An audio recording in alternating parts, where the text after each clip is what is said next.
انسان کی جہالت کے لیے اتنا ہی کافی ہے کہ وہ اپنی قدر و منزلت کو نہ پہچانے۔ انسان کو بے پناہ صلاحیتوں سے نوازا گیا۔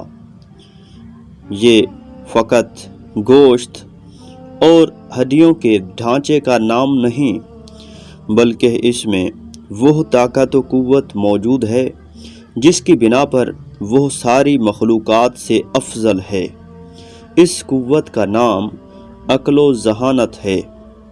اسے اچھائی و برائی اور فائدہ و نقصان کی پہچان کی قابلیت دی گئی ہے۔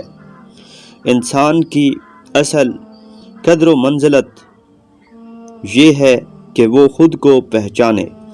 اگر انسان بہت کچھ جانتا ہے مگر اپنے مقام کو نہیں پہچانتا ہے تو اسے حیوانوں سے بھی بدتر قرار دیا گیا ہے، کیونکہ حیوان میں اپنی پہچان کی طاقت ہی نہیں، اور انسان قابلیت ہونے کے باوجود استعمال نہ کرے تو اس سے بڑھ کر کوئی جاہل نہیں ہو سکتا۔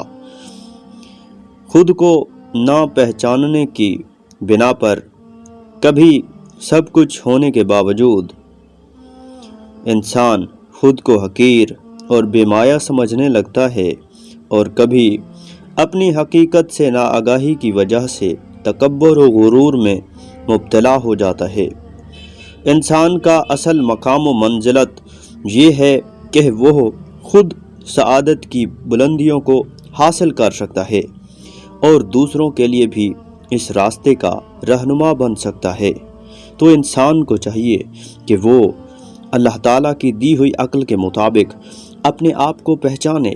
جب وہ اپنے آپ کو پہچان کر آگے بڑھے گا تو اس کی زندگی ایک نئے راستے پر چل پڑے گی۔ یہ راستہ قدر و منزلت کا راستہ ہوگا، یہ راستہ عزت کا راستہ ہوگا۔